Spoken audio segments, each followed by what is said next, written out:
ना पूछ मेरे सब्र की इंतहा कहाँ तक है, कर ले तू सितम तेरी हसरत जहाँ तक है। वफा की उम्मीदें जिन्हें होंगी उन्हें होंगी, हमें तो देखना है तू बेवफा कहाँ तक है। देखिए, इस पंक्तियों का न्यथा ना लीजिए, यहाँ शेरो व शायरी करने का कोई इरादा नहीं है। ये सीधे तौर पर हमारे CGPSC और CG व्यापम के लिए कही गई हैं कि अब हम सब लोग बस सब्र करके देख ही सकते हैं कि ये कितनी बेवफा हो सकती हैं आपके साथ, हमारे साथ। यानी जो अभ्यर्थी फॉर्म भर चुके हैं और इंतज़ार में बस बैठे हैं, कुछ ने बड़ी मेहनत करके एग्ज़ाम्स क्रैक कर लिए हैं तो उनको ज्वाइनिंग नहीं मिल रही है, और कुछ एग्ज़ाम फॉर्म भर के जैसे CGSI का 2018 से और घर पे बैठे ही हुए हैं, और उसके बारे में बस कभी उल्टी सीधी बातें हो जाती हैं दो चार, लेकिन होता कुछ नहीं है। आज पर्सनली मैंने जो वादा किया था आप लोगों को कि CGSF का पूरा एक एनालिसिस वीडियो लेके आऊँगा। एनालिसिस इन द सेंस कि सिलेबस थोड़ा बहुत डिस्कस करेंगे हम, क्या बुक लिस्ट होनी चाहिए और क्या अप्रोच होना चाहिए सब्जेक्ट के लिए आपका। मोस्ट ऑफ द स्टूडेंट आप लोगों में से जिन्होंने ये पूरा कंप्लीट कर चुका होगा और पढ़ भी चुके होंगे, बट फिर भी क्या है कि एक मोटिवेशन और एक चार्ज हमेशा बना रहना चाहिए सब्जेक्ट को लेके या एग्ज़ाम को लेके। तो एक बात या एक अप्रोच के रूप में इसको आप देख सकते हैं। तो चलिए सीधे आते हैं मुद्दे पे कि सब्जेक्ट का जो एनालिसिस है वो, यानी कि जो चर्चा है वो हम लोग कैसे करेंगे। तो मैं आपको सिंपली हर सब्जेक्ट के बारे में, उसके बुक्स के बारे में और आपका जो एक स्टडी अप्रोच होना चाहिए उसके बारे में यहाँ बताऊँगा। और एक तरीके से चर्चा कहिए, मैं बताने वाला कोई इतना बड़ा इंसान नहीं हूँ, बस बातें रख सकता हूँ, आप लोगों को अच्छी लगेगी तो आप लोग उसको फॉलो करिएगा और उसका आपको बेनिफिट ज़रूर मिले। चलिए तो बात करेंगे, हम लोग डायरेक्ट आते हैं टू द पॉइंट ACF के सिलेबस पे। और सिलेबस में भी पेपर 1 की नहीं बात करेंगे, हम बात करेंगे पेपर 2 की। पेपर 2 में मेजर 7 सब्जेक्ट्स हैं और सातों ही बड़े ही इंपॉर्टेंट और कुछ लोगों के लिए बड़े ही नए सब्जेक्ट हैं, इसलिए वो इतना पैनिक क्रिएट कर रहे हैं। उसमें से जैसे कि एग्रीकल्चर है, फॉरेस्ट्री है, तो ये 2 नए सब्जेक्ट ऐड होने से थोड़ा सा जो डर का माहौल है सभी अभ्यर्थियों में बना हुआ है, क्योंकि इनके कोई एक रिलायबल सोर्स नहीं है और क्या क्वेश्चन पूछेगा, तो इस चीज़ को लेके एक शंका सबके मन में बैठी हुई है। पहले बात करते हैं पेपर 2 पार्ट 1 यानी केमिस्ट्री की। तो केमिस्ट्री में सिलेबस आप यहाँ देख पा रहे होंगे कि केमिस्ट्री में मेनली 5 से 6 चैप्टर्स हैं आपके, अगर देखे जाएँ तो। कि सबसे शुरुआत करेगा केमिकल इक्विलिब्रियम, रासायनिक साम्यावस्था और रासायनिक अभिक्रिया वगैरह, दर वगैरह, उसका दर स्थिरांक वगैरह। उसके बाद रासायनिक यौगिक है, फिर अम्ल क्षार है, फिर उसके बाद आ जाते हैं आपके भवन निर्माण संबंधी और जो पदार्थ वगैरह हैं, फिर मेटल्स हैं, नॉन मेटल्स हैं यानी कि धातु और अधातु हैं, फिर मेटलर्जी है, धातु कर्म है, और उसके बाद आपका आ जाता है पॉलीमर वगैरह। तो इस तरीके से आपका केमिस्ट्री होता है। केमिस्ट्री से रिलेटेड टोटल वीडियोस, हर एक टॉपिक, छोटे से छोटे टॉपिक, बड़े से बड़े टॉपिक को हमने अपने चैनल पे बड़े अच्छे से कवर करवाया है, और इसका पूरा रिटन नोट्स आपको हमारे टेलीग्राम चैनल पे, जिसका लिंक नीचे डिस्क्रिप्शन में आपको मिल जाएगा, उस पर अवेलेबल है। तो केमिस्ट्री की चिंता आप छोड़ ही दीजिए। और बहुत जल्द मैं इसके MCQs भी लेके आऊँगा।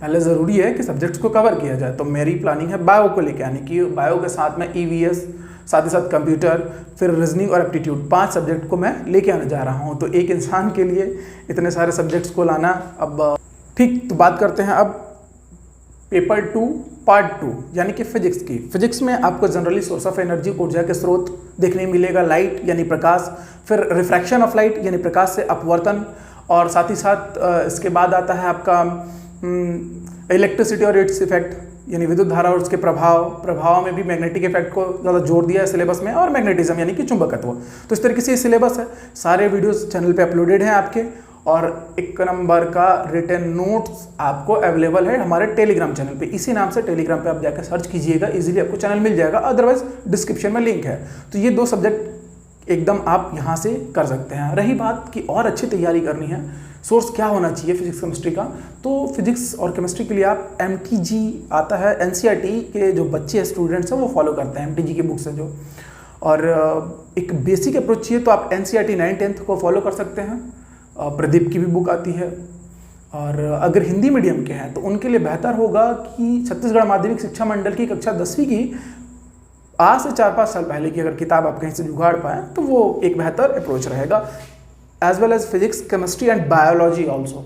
ठीक, बायोलॉजी थोड़ा सा एडवांस पूछता है, बट इतना भी नहीं पूछता है कि 3-4 क्वेश्चंस के लिए आप एकदम मतलब हाइपरटेंशन में आ जाए। ठीक है, अब बात करेंगे थर्ड सब्जेक्ट यानी कि बायोलॉजी की। तो बायोलॉजी को जो चैप्टर्स हैं उसको सिलेबस को आप यहाँ देख सकते हैं, मैंने उसको तोड़ा हुआ है और बायोलॉजी पे थोड़ा अच्छा डिस्कशन करेंगे हम लोग। तो पहला चैप्टर है इसमें कि एनिमल न्यूट्रिशन यानी जंतु पोषण। जंतु पोषण में सभी वर्गों को लेके आया है वो, प्लांट भी आ जाएंगे, आपके एनिमल्स भी आ जाएंगे और हम भी जंतु हैं तो हम भी आ जाएंगे, मतलब कि मानव भी आएगा। किस तरीके से हम खाते पीते जीते हैं, पचाते हैं उसको, ठीक इस तरीके से। दूसरा जो इसमें चैप्टर है वो रेस्पिरेशन है, रेस्पिरेटरी सिस्टम का है।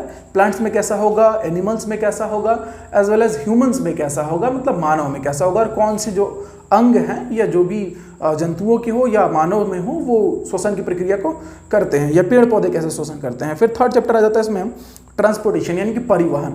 तो देखिए सब चीज़ें ना बड़ी बेसिक चीज़ें हैं, आप पैनिक मत कीजिए और डरिए मत सब्जेक्ट से। पहली बात तो ये मैं जो कहना चाहूँगा आप लोगों को कि डरना बंद कीजिए।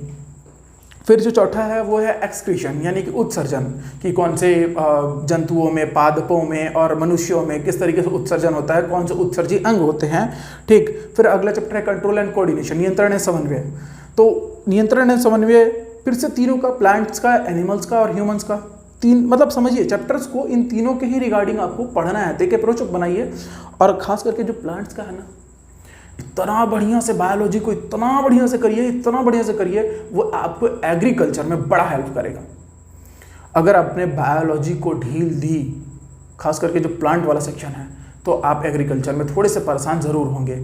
तो बेहतर होगा कि आप जब बायोलॉजी पढ़ रहे हैं तो प्लांट को एकदम धर दीजिए, ठीक है, एकदम एक किनारे से। फिर अगला चैप्टर है इसमें रिप्रोडक्शन एंड ग्रोथ यानी कि जो प्रजनन और वृद्धि है। और उसके अलावा जो आखिरी चैप्टर होता है हेरिडिटी एंड इवोल्यूशन यानी कि अनुवांशिकी एवं विकास। वो भी लिमिटेड है बायोलॉजी का जो सिलेबस है इसमें। बायोलॉजी के लिए बायोलॉजी के क्वेश्चंस को या फिर फिजिक्स, केमिस्ट्री और बायोलॉजी तीनों के ऑब्जेक्टिव्स कहाँ से मिलेंगे सबसे बेस्ट, तो उसका सबसे बेस्ट सोर्स हो जाता है आपका सेल्फ स्कोरर। ये पीईटी, पीएमटी के जो स्टूडेंट्स हैं कॉम्पिटिटिव एग्जाम्स के, वो लोग यूज़ करते हैं। ठीक है, और जनरली जो सीजीपीएससी, एसीएफ का जो लेवल है क्वेश्चंस का, फिजिक्स, केमिस्ट्री और बायोलॉजी का, वो थोड़ा अच्छा है। ठीक, तो उसके लिए आपको एक बार सेल्फ स्कोरर पर नज़र मारनी पड़ेगी, या अगर आप थोड़ा समय देंगे तो ज़रूर मैं सबकी ही एमसीक्यूज लेके आऊँगा। जनरली केमिस्ट्री के जो अच्छे चैप्टर्स हैं जिनके क्वेश्चंस आपको नहीं मिल सकते थे, मैं उसका एमसीक्यू ला चुका हूँ। ठीक, अब इसके बाद आते हैं पार्ट 4 पे, पेपर 2 पार्ट 4 यानी कि साइंस एंड टेक्नोलॉजी यानी कि विज्ञान और प्रौद्योगिकी।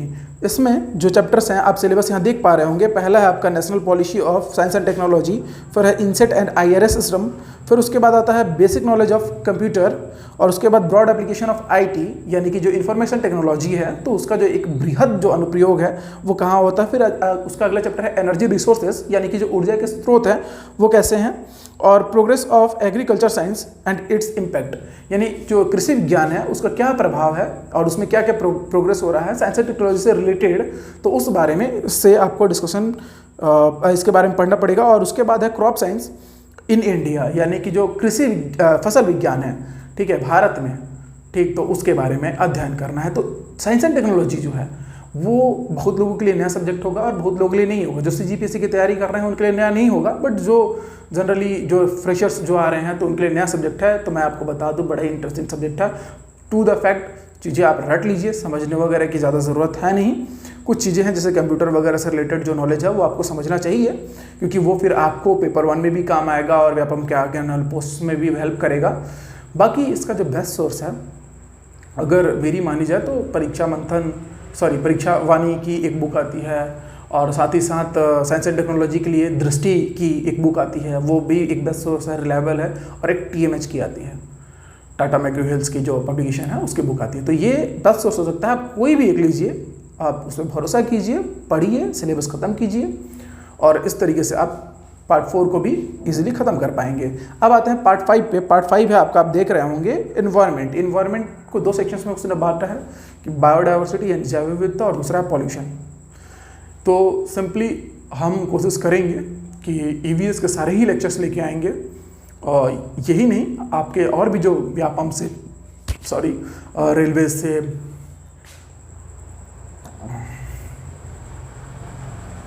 चलिए, तो अब हम आते हैं पार्ट 5 यानी कि ईवीएस पे, इन्वायरमेंटल साइंस पे, यानी कि आपका जो पर्यावरण है उससे रिलेटेड। तो उसमें सिंपली इसको 2 सेक्शंस में इसने स्प्लिट किया है, तोड़ा है। एक पहला है बायोडाइवर्सिटी यानी जैव विविधता, और जो दूसरा है उसका नाम है पॉल्यूशन। तो पॉल्यूशन में सब कुछ आ जाएगा कि आपदा प्रबंधन, वेस्ट मैनेजमेंट, मतलब जो भी है चीज़ें, वाटर, बाकी जो भी पॉल्यूशंस होते हैं तो सबको इंक्लूड करके उसने इसको संबल किया है और सिलेबस में उसने दिया है। तो 2 ही सेगमेंट्स आएंगे, बायोडाइवर्सिटी और पॉल्यूशन। तो इससे रिलेटेड वीडियोस हम लोग लेके आएंगे, बट वो एकदम ओवरऑल वीडियोज रहेगा कि वो रेलवेज़ के लिए भी यूज़फुल रहेगा, बाकी एग्जाम्स के लिए भी यूज़फुल रहेगा। तो इस तरीके का वीडियोज़ रहेगा, वो EVS से रिलेटेड वीडियोज़ रहेंगे पूरे। तो हम एटलीस्ट आप बड़ी आसान तरीके से, अच्छा सोर्स क्या हो सकता है इसका, देखिए बड़ा इंटरेस्टिंग सब्जेक्ट है, आपको जानने के लिए भी इसको पढ़ना चाहिए। और EVS का जो बेस्ट सोर्स है वो परीक्षा वाणी है। आप एक बुक पे भरोसा कर सकते हैं और आगे बढ़ सकते हैं। तो वो एक अच्छी बुक है और उसमें पूरा मटेरियल अच्छा है, और घटना जिक्र की बुक्स क्वेश्चंस के लिए आप यूज़ कर सकते हैं। बहुत सारी बुक्स पे भ्रमित नहीं होना चाहिए। आप एक बढ़िया रिसोर्स लाइए, उसको ख़त्म कीजिए, अगर वो ख़त्म हो जाता है तो फिर उसके बाद आप दूसरे बुक पे चलिए। जब हम बात करते हैं सबसे बेहतरीन पार्ट की, जिसके लिए आप लोग ये वीडियो देखते हुए आए हैं यहाँ तक, वो है एग्रीकल्चर और फॉरेस्ट्री, कि इसके सोर्स क्या हो सकते हैं, बुक लिस्ट क्या हो सकता है, इसको पढ़ने का अप्रोच तरीका क्या हो सकता है। अच्छा, वीडियो में लास्ट तक बने रहिएगा, लास्ट में सबसे ज़रूरी बात होनी है। तो आप स्किप करके जाना चाहते हैं तो बिल्कुल जाइए, लेकिन एक इंटरेक्शन ज़रूरी है, बात करना ज़रूरी था। बात करने से बहुत कुछ बदल जाता है। तो एग्रीकल्चर के बारे में अगर बात की जाए तो एग्रीकल्चर का जो सिलेबस है सबसे बड़ा है, ठीक। और एग्रीकल्चर और फॉरेस्ट्री को इसी साल इंट्रोड्यूस किया गया है, तो ये चैलेंजिंग बन जाते हैं अपने आप में ही, क्योंकि एकदम नए हैं। इनसे रिलेटेड आपको स्टडी मटेरियल अच्छे नहीं मिलेंगे, और जैसे इसको सिलेबस को पूरा एक कंपाइल किया, इसने पूरा जोड़ा है, तो उसके अकॉर्डिंग आपको एक पर्टिकुलर एक बुक नहीं मिल जाएगी। आपको 2 या 3 बुक्स पे डिपेंडेबल होना ही पड़ेगा, और एक अच्छा नोट्स बना के और अच्छी तैयारी करनी पड़ेगी। तो एग्रीकल्चर और जो फॉरेस्ट्री है, यानी कि कृषि और साथ ही साथ वानिकी है, तो इसके जो सिलेबस पे मैं पहले आपको इंट्रोड्यूस करवाता हूँ। तो ये आपको एग्रीकल्चर का सिलेबस नज़र आ रहा होगा। तो मैंने इसको टोटल 18 सेगमेंट्स में तोड़ा हुआ है, कि पूरा जो इकोलॉजी से रिलेटेड है, फिर सॉइल वगैरह है, फिर कैसे कैसे वीड्स वगैरह है, फिर सीड जो भी है, बीज वगैरह, बीज सीड जो टेक्नोलॉजी है, तो इससे रिलेटेड ये सिलेबस आपको नज़र आ रहा होगा।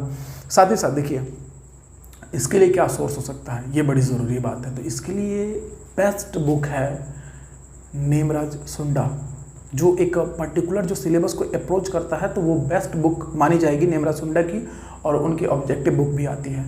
तो आप चाहें तो ये दोनों प्रीफर कीजिए, और रिसेंटली शायद ये हिंदी में भी लॉन्च हो चुकी है, तो आप वहाँ से लेके और एक अच्छी तैयारी कर सकते हैं। फॉरेस्ट्री जो हमारा जो 7th सेगमेंट है, यानी कि वानिकी, तो वानिकी का जो सिलेबस है वो देखने में छोटा है, बट उसमें भी अच्छा खासा दम है, और क्योंकि वो नया है और उससे रिलेटेड क्वेश्चन आपको कम मिलेंगे, तो आप उसके लिए P मणिकंदन की बुक को फॉलो कीजिए। उसके अलावा कोई भी एक रिलायबल सोर्स नहीं है जिसमें अच्छे कंटेंट हो और जो दम रखता हो ACF के एग्ज़ाम के लेवल के क्वेश्चंस को सॉल्व करने के लिए।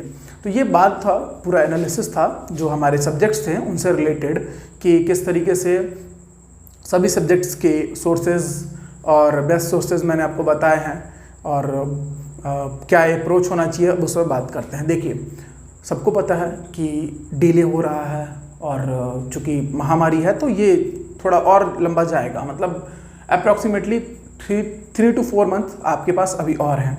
तो देखा जाए तो इसमें निराशा ढूंढने की जगह आपको थोड़ा आशावादी होना चाहिए, और आप समझिए कि कंपटीशन इस पोस्ट के लिए कितना ही टफ है, और उसमें अगर आपको थोड़ा समय मिल रहा है तो आपको कहीं ना कहीं खुद का, ऊपर वाले का शुक्रगुजार होना चाहिए कि आपको एक समय मिल रहा है। और जिन लोगों ने तैयारियां नहीं पूरी की हैं तो वो बिल्कुल अभी से भी लग के और तैयारी पूरी कर सकते हैं। सोर्स मैंने आपको बता दिया कि केमिस्ट्री, फिजिक्स और बायोलॉजी के लिए बेस्ट सोर्स रहेगा आपका 9th-10th का NCERT और सेल्फ स्कोरर क्वेश्चन के लिए।